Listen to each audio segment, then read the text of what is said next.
Midas टचच्या सर्व पालकांना नमस्कार. पालक हो, अतिशय एक महत्त्वाची गोष्ट सांगण्यासाठी हा व्हिडिओ तुमच्यासाठी बनवतो आहे. शाळेमध्ये वर्षभरात अनेक सेलिब्रेशन होत असतात.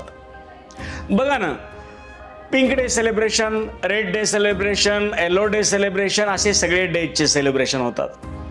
सगळ्या सण उत्सवांचे सेलिब्रेशन होतात. राष्ट्रपुरुषांच्या जयंतीचे सेलिब्रेशन्स होतात. आषाढी कार्तिकी एकादशींचे सेलिब्रेशन्स होतात.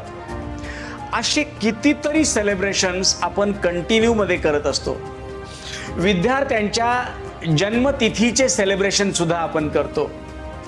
या सगळ्या सेलिब्रेशन मध्ये आपल्या बच्चूंनी जर हिरिरीनं भाग घेतला, सहजतेनं भाग घेतला, तर बऱ्याच नव्या नव्या गोष्टी शिकायला मिळणार आहेत बरं का. आणि त्याचा सगळ्यांमध्ये सहभाग नोंदवण्याचा जो क्रम आहे ना, त्याचाही त्याला खूप फायदा होईल. बर, त्याचबरोबर शाळेची गॅदरिंग असते.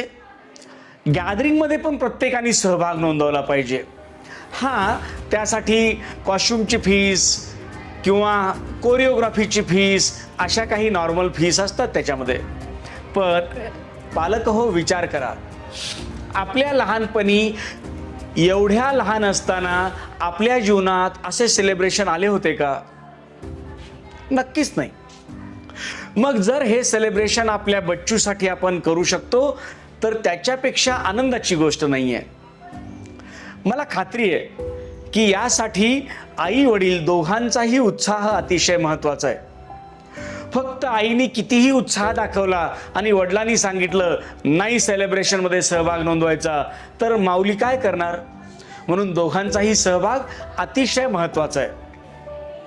मला खात्री आहे की दररोज आपण शाळेत पाठवत असताना बच्चूला तयार करणे हे सुद्धा एक सेलिब्रेशन आहे. त्याला प्रॉपर आंघोळ घालून तयार करून छान उत्तम पद्धतीनं डोक्याला तेल लावून छान भांग पाडून, थंडीचे दिवस असतील तर कानटोपी त्याच्यासाठी, जास्त थंडी असेल तर त्याच्यासाठी स्वेटर, शूज, या सगळ्या गोष्टी करून पाठवणे, सॉक्स, म्हणजे सुद्धा सेलिब्रेशन आहे. आणि म्हणून या प्रत्येक दिवसाच्या सेलिब्रेशन मध्ये सहभागी नोंदवा. खरंच सांगू, एकदा लेकरं मोठे झाले ना हो, तुमच्याकडून ते कपडे घालून घेणार नाही आहेत, तुमच्याकडून शूज घालून घेणार नाही आहेत, तुमच्याकडून सॉक्स घालून घेणार नाही आहेत, तुमच्याकडून कसल्याही प्रकारच्या तयाऱ्या करून घेणार नाही आहेत. हाच सगळ्यात महत्त्वाचा उत्तम कालखंड आहे, ज्या कालखंडात बच्चू तुमच्याशी संपूर्णतः कनेक्ट राहते. आणि याच्या एवढा आनंदाचा भाग नाही आहे. आणि म्हणून दररोजच्या दररोज बच्चूच्या या प्रत्येक ऍक्टिव्हिटी सोबत कनेक्ट राहा. धन्यवाद.